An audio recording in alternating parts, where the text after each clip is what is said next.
एक त्रिभुज की भुजाएं ए बी और बी सी तथा माध्यिका ए डी एक अन्य त्रिभुज पी क्यू आर की क्रमशः भुजाओं पी क्यू और क्यू आर तथा माध्यिका पी एम के समानुपाती है। आकृति ये आपको दी हुई है। दर्शाइए कि त्रिभुज ए बी सी समरूप होगा पी क्यू आर। त्रिभुज पी क्यू आर ये दोनों त्रिभुज कैसे होंगे? समरूप होंगे, ये दर्शाना है। तो इसमें दिया क्या है, पहले दिया देखते हैं। दिया है, क्या दिया है? त्रिभुज ए बी सी की भुजाएं ए बी और बी सी तथा माध्यिका ए डी एक अन्य त्रिभुज पी क्यू आर, एक त्रिभुज है पी क्यू आर की भुजाएं क्रमशः पी क्यू और क्यू आर तथा पी एम के समानुपाती हैं। यानी ए बी किसके समानुपाती होगी? पी क्यू के। ए बी किसके समानुपाती होगी? पी क्यू के। बी सी किसके समानुपाती होगी? क्यू आर की। बी सी किसके समानुपाती होगी? क्यू आर के। और ए डी किसके समानुपाती होगी? पी एम के। ए डी किसके समानुपाती होगी? पी एम के। ठीक, ये वाली बात हमें दी हुई है। अच्छी का ये बात और बोल रहा है क्या? माध्यिका का काम ये होता है कि समान दो भागों में बांटना। जिस भी भुजा पर ये माध्यिका पड़ती है वो समान दो भागों में, बराबर दो भागों में बांट देती है। यानी बी डी और सी डी आपस में कैसे होंगे? बराबर होंगे। बी डी जैसे भुजा बी सी पर भी माध्यिका पड़ी है ए डी, ठीक है, माध्यिका पड़ी है, तो यानी बी डी और सी डी ये कैसी होंगी? बराबर। ऐसी पी एम माध्यिका पड़ी है क्यू आर पर, तो क्यू एम और एम आर आपस में कैसे होंगे? बराबर। तो बराबर दो भागों में बांट रही है, तो मैं इतना कर सकता हूँ कि जैसे A B upon P Q equal to B C का आधा, क्या बी सी का आधा आधा कर सकता हूँ? बी सी क्यू आर आधा आधा कर लो, 1/2, 1/2 दोनों का आधा आधा हो गया। ए डी इसका तो हम कुछ कर ही नहीं सकते, ये तो सी में यही रहेगा। ठीक, अच्छा मैं क्या लिख सकता हूँ आगे? A B equal to P Q. B C का आधा क्या होगा? बी सी का आधा क्या होगा? बी सी का आधा होगा, बी सी का आधा क्या होगा? बी डी होगा। बी सी का आधा बी डी होगा, बी सी का आधा बी डी, यानी B D upon Q R का आधा क्या होगा? क्यू आर का आधा क्या होगा? क्यू एम होगा। Q M equal to A D upon P M. अब यहाँ से मैं क्या कह सकता हूँ? अब इस बात से मैं इतना कह सकता हूँ, A B upon P Q equal to B D upon Q M equal to A D upon P M.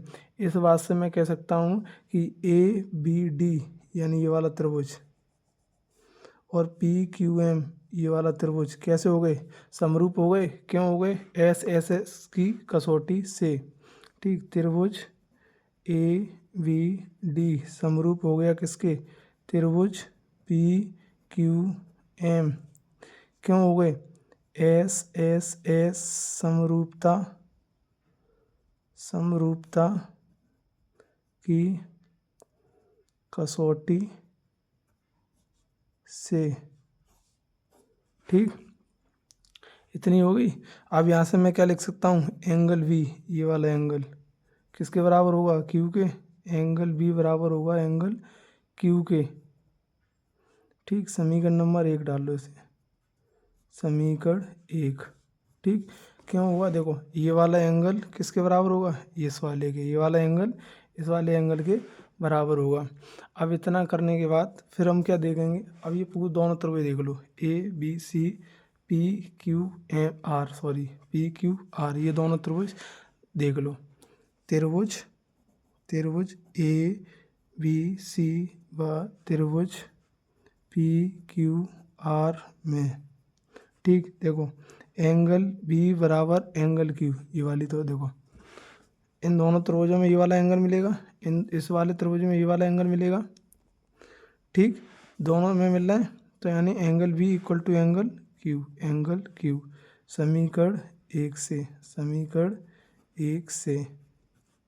ठीक, अब ये वाला बात देखो, इन दोनों त्रिभुजों में ए बी, यानी यहाँ से हम उठा सकते हैं, देखना ध्यान से देखो, ए बी ये वाली बात, सॉरी ए बी समरूप होगा किसके?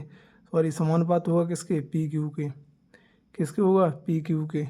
और यहाँ से मिल जाएगी पूरी बी सी किसके होगा, क्यू आर के, किसके होगा, क्यू आर के। ये दोनों कैसी हो गई, बराबर समानुपात हैं, सॉरी।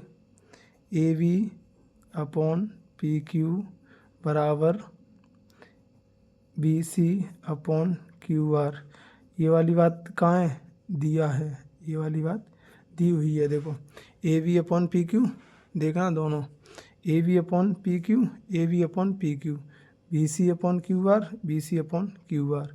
ठीक, अब यहाँ से मैं कह सकता हूँ, इस यहाँ से इतना होने के बाद यहाँ से मैं कह सकता हूँ, यहाँ से इतना मैं कह सकता हूँ कि अब ये दोनों त्रिभुज समरूप हो गए, क्यों हो गए, चलो इधर देखते हैं।